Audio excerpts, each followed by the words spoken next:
माननीय राज्यपालांचा आदर ठेवून सरकारने लिहून दिलेले भाषण हे वरवरचा मुलामा आहे। मग कृषी विभागाविषयी बोलला असेल, त्यांनी सौर ऊर्जेविषयी बोलला असेल, शक्तीपीठ मार्गाविषयी बोलला असेल, सत्यता अतिशय वेगळी आहे। राज्यपालांची भूमिका म्हणजे सरकारची भूमिका अतिशय वेगळी आहे। या सगळ्या भूमिका जनतेच्या विरोधातल्या आहे।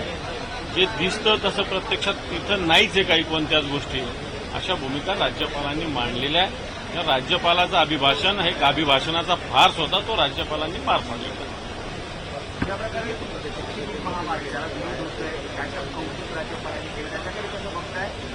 शिवाय ज्या पुरवणी मागण्या आहेत, पुरवणी मागण्यामध्ये सुद्धा आकडेवारी समोर आलेली आहे। शक्तीपीठ मार्ग जर एवढं कौतुक राज्यपाल करतात तर ठिकठिकाणचे शेतकरी का विरोध करतायत? ठिकठिकाणचे गावकरी का विरोध करतायत? तुम्हाला रस्त्याचा मार्ग बदलण्याची वेळ का आलेली आहे?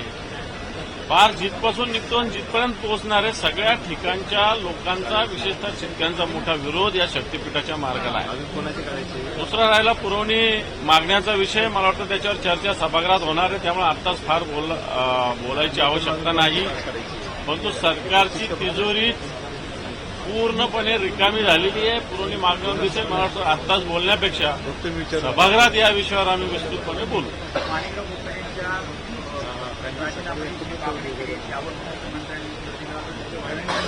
राजीनामा मागितला जातोय, अजून 14 दिवस हे अधिवेशन चालणार आहे, त्यामध्ये कशा प्रकारे रणनीती असेल? माणिकराव कोकाटे जे मंत्री आहेत या राज्य मंत्रिमंडळातले, हा मुद्दा आम्ही मांडला सभागृहात।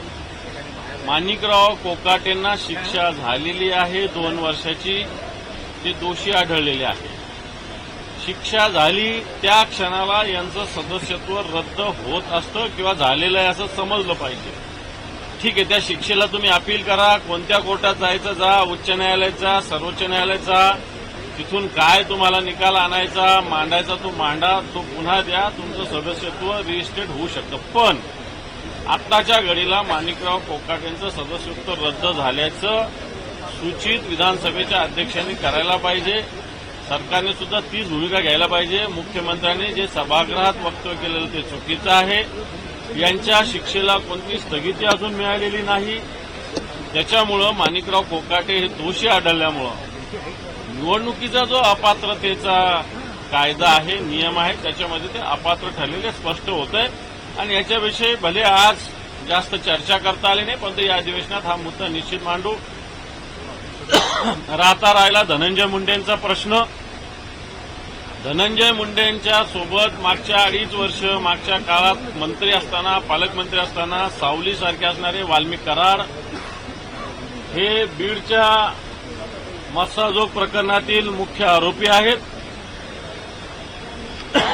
आणि या वाल्मिक कराडांनी धनंजय मुंडे यांच्या शासकीय बंगल्यावर खंडणीसाठी, धनंजय मुंडे यांच्या शासकीय बंगल्यावर खंडणीसाठी लोकांना धमकावल्याचं सुरेश धस यांनी सांगितलेलं आहे। आणि या गोष्टी सत्य असतील तर याच्यात धनंजय मुंडे सुद्धा आरोपी आहे।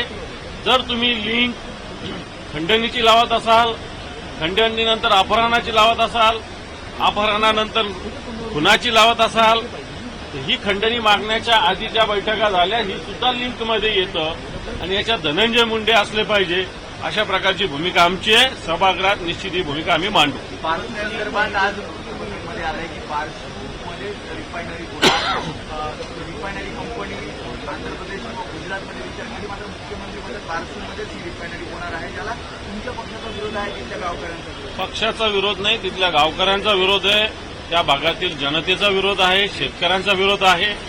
आणि या भूमिकेच्या बाजूला शिवसेना राहिलेली आहे आणि शिवसेना राहणार।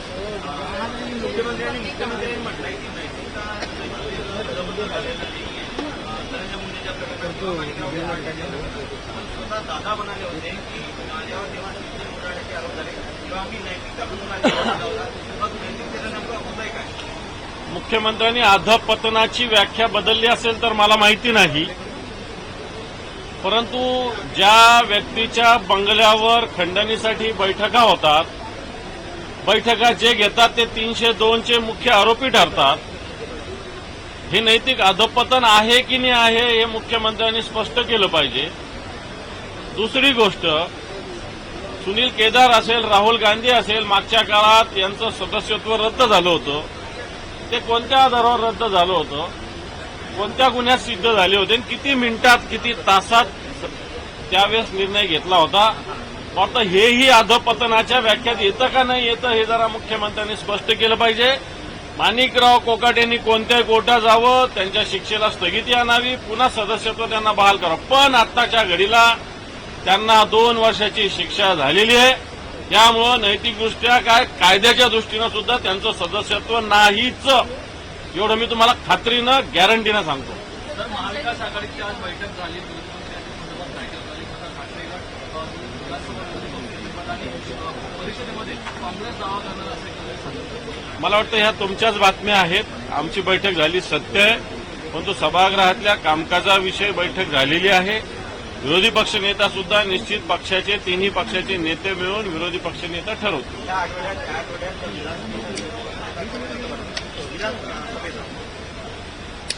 पण ठरवणं हे विधानसभा अध्यक्षांच्या हातात आहे. ठीक आहे, आम्ही नाव दिलं म्हणजे उद्या विधानसभेचा विरोधी पक्षनेता ठरेल अशातला काही भाग नाही. या सगळ्या गोष्टीचा विचार करून याविषयी आम्ही पावलं उचलू.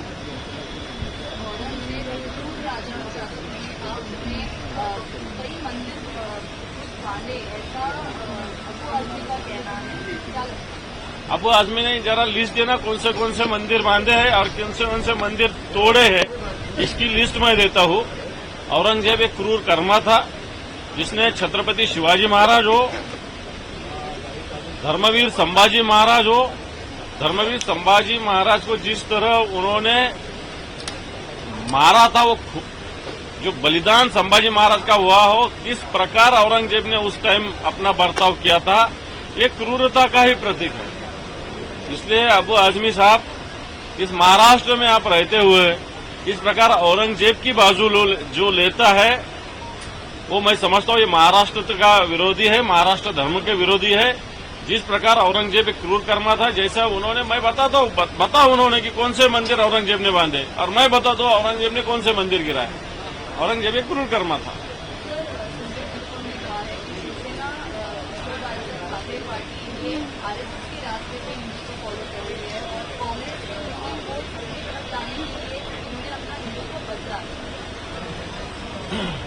उनको एग्जैक्ट क्या कहना है, एक तरफ कहते हैं कि शिवसेना आरएसएस के हिंदुत्व के रास्ते से जा रहे हैं, ये भी कह रहे हैं, और एक तरफ कह रहे हैं कि मुस्लिम वोट के लिए उन्होंने हिंदुत्व का विचार है.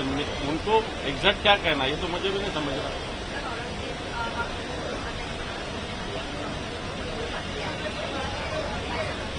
मी सांगितलं, औरंगजेब हा क्रूर कर्मा होता.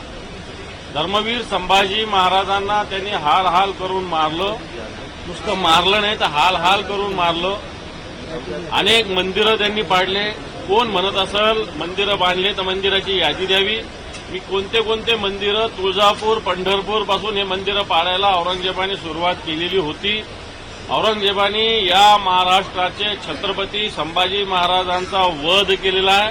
तेव्हा औरंगजेब क्रूर कर्माच होता. अबू आजमी काय मोठे इतिहासकार आहेत का?